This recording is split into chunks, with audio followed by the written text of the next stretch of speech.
Pradim yang saya banggakan, Bapak Rompau Rabe, Master Advokat, dan buat rekan-rekan semuanya serta pengurus DPC Banten Raya. Untuk acara hari ini dengan tema konsolidasi jati diri guna penguatan organisasi khususnya Pradim Banten, di mana saat ini kita harus saling mengenal dan yang pasti bagaimana terkait organisasi Pradim khusus di Banten menjadi lebih maju. Untuk itu dengan adanya rapat ini, semoga kedepannya pengurus DPC Pradim Banten lebih efektif, lebih baik dan lebih maju. Mungkin itu aja dari saya. Terima kasih. Wassalamualaikum warahmatullahi wabarakatuh.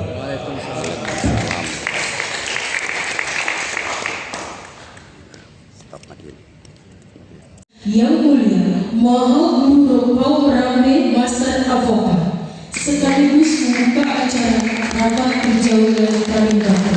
Kepada Yang Mulia Maha Guru Rompau Rambe Master Advokat dipersilakan.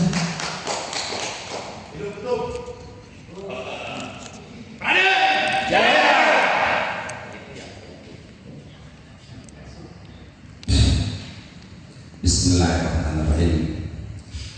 Assalamualaikum warahmatullahi wabarakatuh. Waalaikumsalam. Horas. Itu yang paling begitu.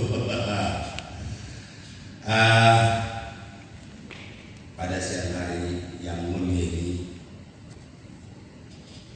sangat membanggakan bagi Pradim, khususnya pribadi Ketum Pradim, terselenggaranya pertama kali di seluruh Indonesia DPW menyelenggarakan rapat kerja wilayah.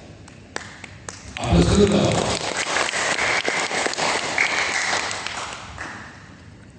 Luar biasa, walaupun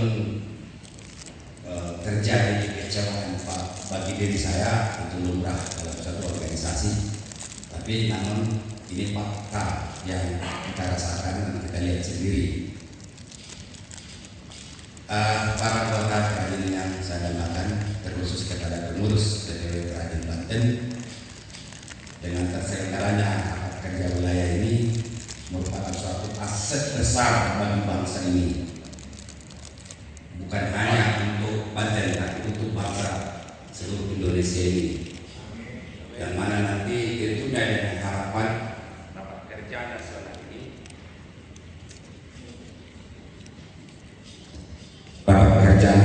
ini, bisa menghasilkan suatu momen dalam rangka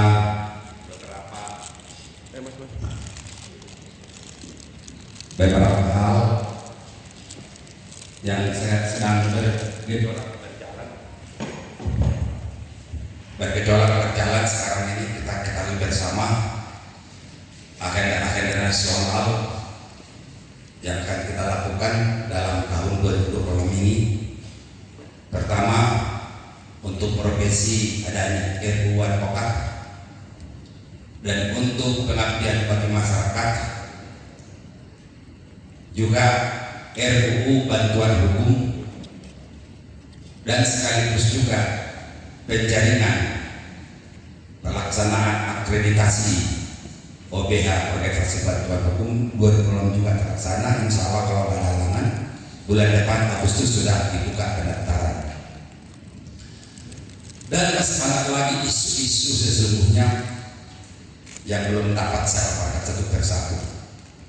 Ini yang saya banggakan. Oleh karenanya rapat kerja nasional ini dapat menghasilkan suatu terobosan-terobosan yang paling terbaik tentunya untuk bangsa ini, khususnya dalam rangka penegakan hukum yang berkeadilan, yang mana kita merasakan sekarang umurnya sudah 7 bulan hukum pidana maupun kuhapnya berlaku, tapi perilaku dan implementasi di lapangan masih kita merasakan masih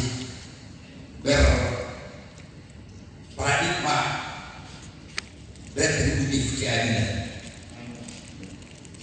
Kita memantau, kita perhatikan di beberapa medsos putusan-putusan pengadilan maupun APH yang lainnya masih retributif, belum masuk keadilan subjektif. Subjektivitasnya itu masih jauh sepertinya. Oleh karena itu, dalam rangka akar will peradilan Banten ini bisa membuat suatu terobosan pandangan-pandangan yang sangat berbobot tentunya, bermanfaat guna bagi kita ke depan. Juga tidak luput persoalan peradilan itu sendiri dalam rangka pembangunan hukum nasional tentang mahkamah desa, mahkamah kelurahan. Ini pun nanti tolong juga dibahas terap-terap langkah-langkahnya apa saja yang terbaik. Bagaimana kita melakukan menerobos ini ke depan supaya lebih cepat agar keadilan substantif dimaksudkan oleh pembuat undang-undang dapat dirasakan oleh masyarakat dalam memposisikan sikapnya.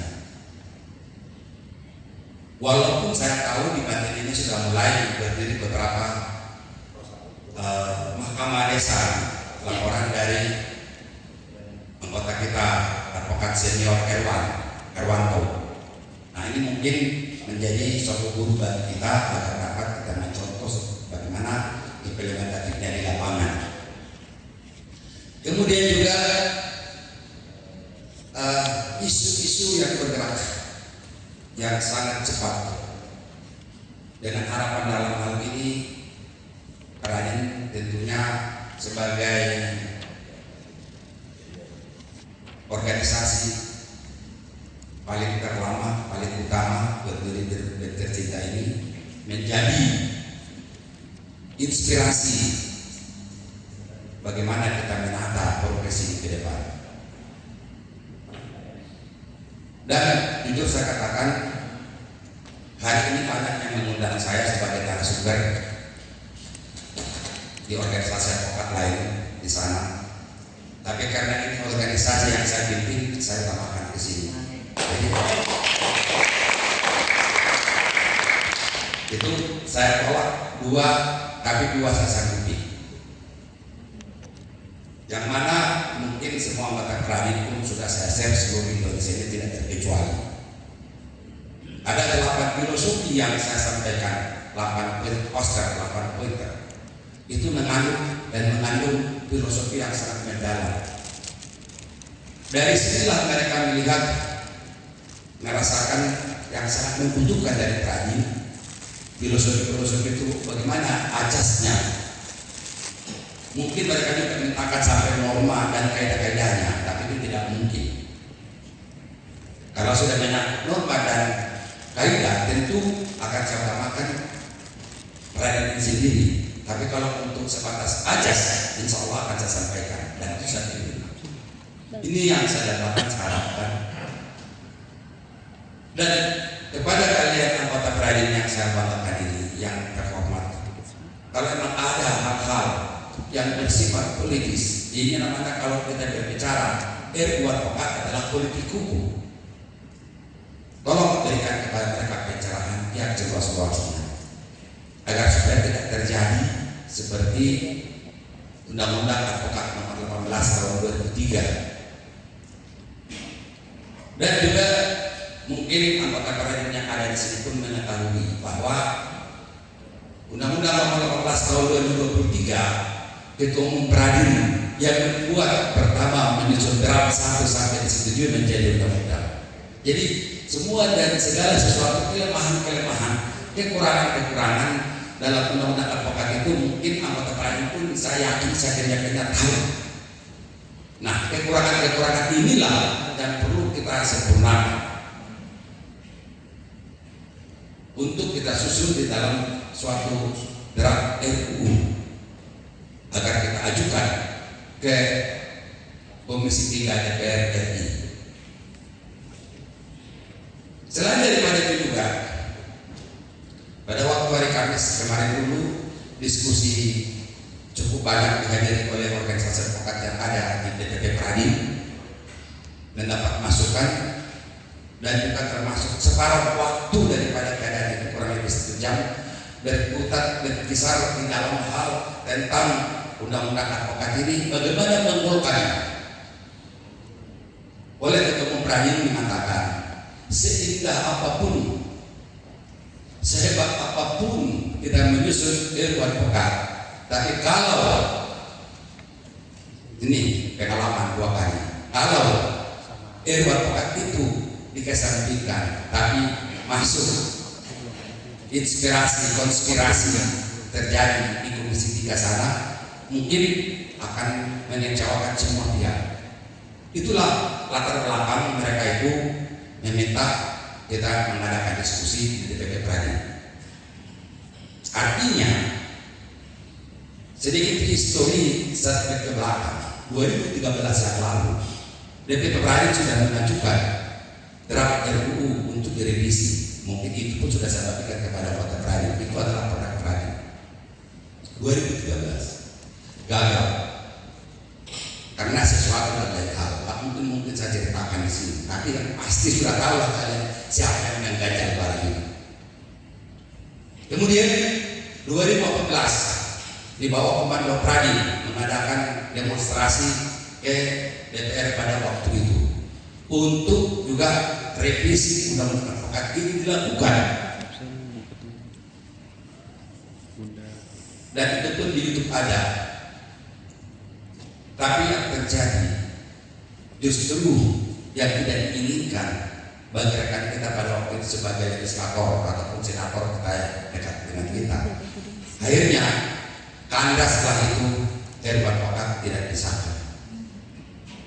Sekarang karena diuji di MK itu, mungkin Mahkamah Konstitusi sudah bosan memeriksa perkara pengujian Undang-Undang Advokat Nomor 18 Tahun 2003 ini, membuat putusan yang sudah juga saya share, putusan 126 2026 sekarang, meminta agar supaya Undang-Undang Advokat Nomor 18 Tahun 2003 itu dilakukan revisi, diperbaiki dengan ketentuan dalam tenggat waktu 2 tahun. Ini pun mungkin masih simpang siur, walaupun itu sudah putusan inkrah unbewisde ataupun final and binding. Pertanyaannya, apa akan terjadi ke depan? Adakah nanti mepet kotomi? Adakah nanti seperti pengalaman 2 kali 2013 2014 akan terjadi? Di amar akhir penutupan putusan MK itu kita melihat bila mana tidak direvisi undang-undang advokat, maka MK sendiri tetap mempertahankan putusan-putusannya. Berarti terjadi kekacauan dalam proses kita ini. Itulah yang perlu kita cermati, kita amati. Mungkin nanti kita juga akan mengadakan suatu gerakan-gerakan bagaimana caranya agar membentengi undang-undang RUU advokat yang ada sekarang ini tidak lagi terjadi seperti tahun 2001, 2002 sehingga melahirkan RUU advokat, undang-undang advokat nomor 18 tahun 2003. Ini yang kita dampakkan. Kemudian isu yang ketiga, pro kontra terhadap pelemparan multiplar. Kalau kita cermati, kita amati pertimbangan hukum MK, di situ sudah disebutkan jelas multibar. Multibar ini gimana? Tentunya masih perlu suatu regulasi yang diatur di dalamnya, yang kita canangkan, kita bicarakan, yang sudah dipikirkan oleh Pradin 2016 Rakernas di Palembang adalah dana. Kemudian 5 tahun yang lalu kita angkat lagi ke permukaan dan berubah menjadi ditambah dengan AS, jadi DANAS, Dewan Advokat Nasional. Ini pun perlu kita perhatikan, perlu kita pikirkan lebih dalam dari segi filosofi apa yang dibuat oleh Dewan Pradin itu sendiri. Dan juga beberapa hal, sebanyak kelemahan-kelemahan ataupun kekurangan-kekurangan Undang-Undang Nomor 18 Tahun 2003 Dan dulu di kelas pun selalu saya katakan, undang-undang advokat ini adalah undang-undang gagal. Disahkan dan setujunya dulu undang-undang advokat itu saya dikategorikan orang gila. Nah sekarang yang menjawab bukan saya yang gila, tapi undang-undangnya yang gila. Kegagalan terjadi seperti sekarang. Itu yang perlu kita cermati, kita amati agar supaya nanti undang-undang advokat yang akan datang betul-betul officium nobile, seperti yang didambakan oleh Pradip itu sendiri sebagai organisasi yang benar-benar menunjukkan jati dirinya paling tertua di Republik tercinta ini. Aplaus dulu buat Pradip. Demikian juga RU bantuan hukum. Beberapa hari lalu dari beberapa pejabat-pejabat Kemenkum menghubungi saya pada LPA meminta untuk membuat seperti yang saya buat di Pradip ini tentang RU advokat. Tolong dibuatkan juga filosofinya tentang RUU bantuan hukum, karena perlu direvisi. Ini juga bahan masukan bagi kita. Tolong itu dibuat dan dipikirkan bagaimana paling terbaik bantuan hukum ini ke depan. Itu yang isu yang mungkin dalam waktu dekat akan diajukan ke DPR dari Kemenkum. Cuman RUU advokat ini yang menyusun apakah pemerintah dalam hal ini Kemenkum atau inisiatif Dewan, kita belum tahu. Dan sampai minggu kemarin kita masih koordinasi dengan Komisi 3, kita pertanyakan apakah sudah ada draft. Jawabnya belum. Kita koordinasi dengan Kemenkum, sedang diproses dalam keadaan on proses. Nah, oleh karena itu sebagai organisasi advokat Pradip ini, kita tidak ketergantungan mereka, tapi kita juga menyusun sesuai dengan kebutuhan yang kita miliki. Tentu setidaknya nanti ada bahan-bahan masukan yang sesuai harapan ke depan paling terbaik. Nanti juga mungkin penyusunan dalam hal pendalaman terhadap DANAS, Dewan Advokat Nasional dimaksud. Ini pun mungkin menjadi rebutan juga, sama halnya dengan undang-undang advokat yang sekarang ini kita miliki. Kalau sudah kekuasaan pasti akan terjadi bermacam rupa ragam, terjadi saling menyalip dan sebagainya. Itu sudah pasti, sudah rumus alam demikian itu. Makanya perlu disiasati, perlu kita tekankan agar supaya undang-undang ini mengatur sejelimet mungkin. Bahkan ada pula usul mengatakan DANAS itu di luar organisasi advokat, berdiri sendiri, itu tidak mungkin. Jadi lebih baik multibar tapi dalam satu regulator untuk DANAS. Demi ketertiban, kelangsungan dan kewibawaan. Dan juga termasuk perlu saya ingatkan kepada kalian, salah satu penyimpangan undang-undang advokat yang kita miliki sekarang. Pertama, yang benar-benar pertama yang melanggar undang-undang advokat itu adalah advokat. Itu coba dicapai. Ingat, diri kita kembali. Kalau tidak menyusun yang baik dan benar, tentu tidak berhenti perjalanan undang-undang itu bagaimana terjadi seperti sekarang. Advokat itu sendirilah yang melanggar undang-undang advokat itu. Tolong dicatat, diingat. Kenapa? Kenapa Sabtu Prapat tidak pernah dilaksanakan sampai detik hari ini, yaitu tentang munas advokat. Belum pernah terjadi. Ini erat hubungannya dengan DANAS, Dewan Advokat Nasional. Nanti jangan terjadi seperti itu. Advokat melanggar undang-undang advokat itu sendiri. Kemudian disimpangi lagi tentang pasal 5 mengenai pengambilan sumpah. Ini pun disimpangi. Itu bukan advokat yang menyimpangi, tapi adalah Mahkamah Agung sendiri menyimpanginya, memberikan petunjuk bahwa advokat itu disumpah oleh Ketua Pengadilan Tinggi. Itu kan sudah pelanggaran, sudah penyimpangan undang-undang advokat itu sendiri. Amanat undang-undang di situ pasal 5 itu sidang terbuka untuk umum, bukan bukan mengambil KPT dengan sendirinya mengambil sumpah. Persidangannya untuk diambil sumpah, karena itu sakral.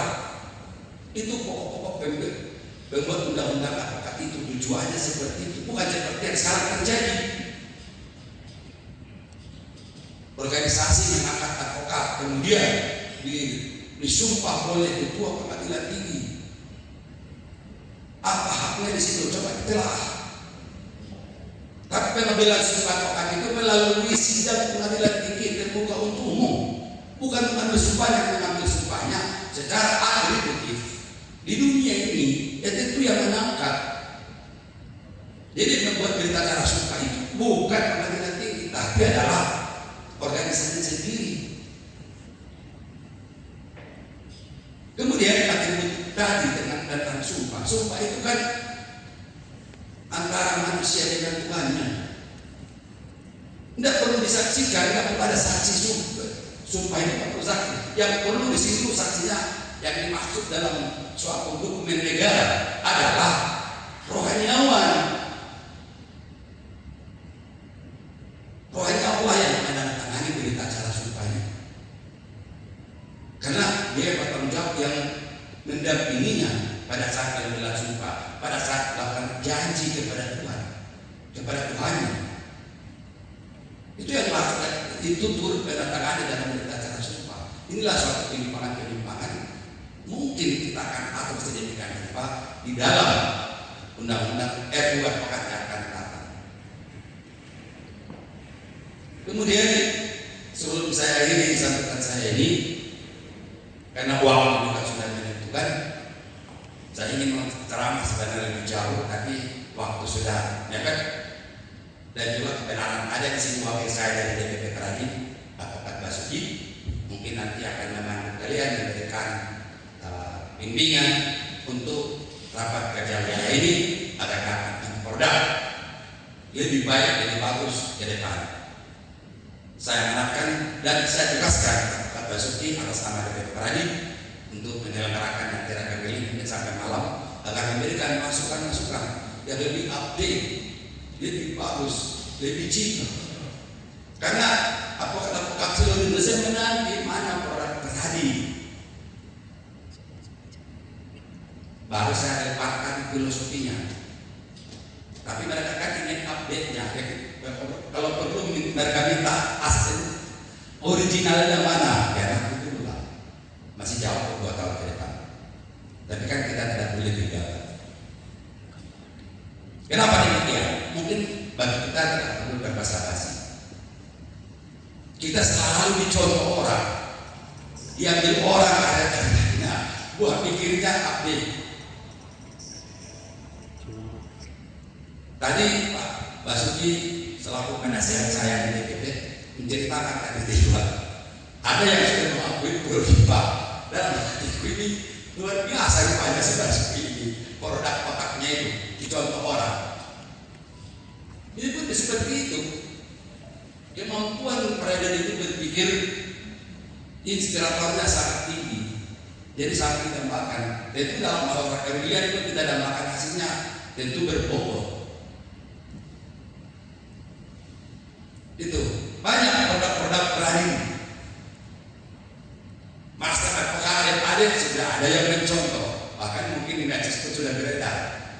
Tapi insya Allah kepada anggota berani kalau saya bunda-bundana itu tidak dilindungi oleh hati, semua sudah terdaftar. Aplaus dulu dong, Bapak Basuki. Cuman kalau mereka lebih jauh melangkah nanti kita akan bisa tuntut dari segi hukum hakimnya nanti. Biarlah mereka mungkin itulah bisa mereka.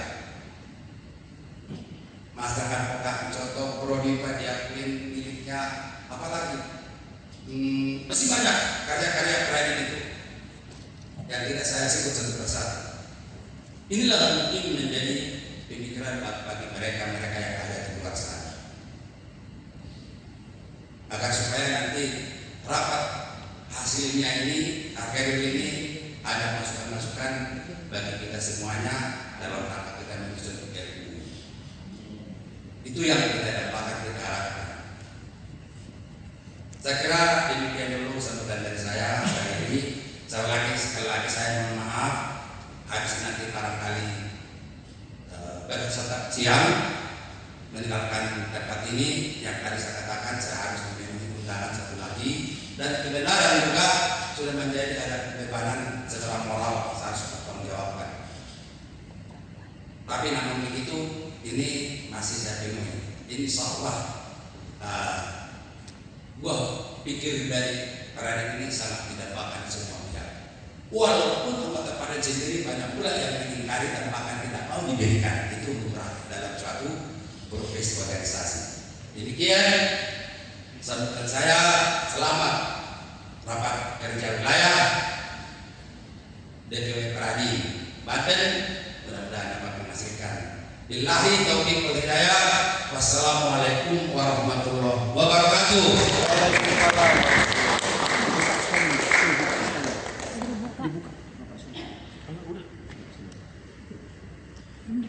Saudara sekalian, rapat kerja wilayah Pradi Banten yang sangat didambakan semua pihak dengan keadaan situasi yang kondusif representatif ini bisa kita berkereta untuk membangun wawasan lebih luas seperti tadi yang sudah saya sampaikan dalam kata sambutan. Saya yakin dan percaya kepada anggota-anggotaku yang baik-baik ini, yang pintar-pintar, cerdas-cerdas, akan menghasilkan yang paling terbaik untuk bangsa ini. Tegaknya hukum dan keadilan itu suatu regulasi yang baik. Tidak hanya manusianya, juga regulasinya pun yang paling terbaik. Oleh karenanya, saya advokat ketua umum Pradi sangat mendapatkan tentunya yang hasil-hasilnya update. Yang tadi saya katakan ada 2 tentu yang kita harus bidani, yang dipercayakan dan diminta oleh pemerintah dan semua halayak agar dapat lebih baik penegakan hukum ke depan. Oleh karenanya rapat kerja wilayah Pradi Banten dibuka dengan resmi.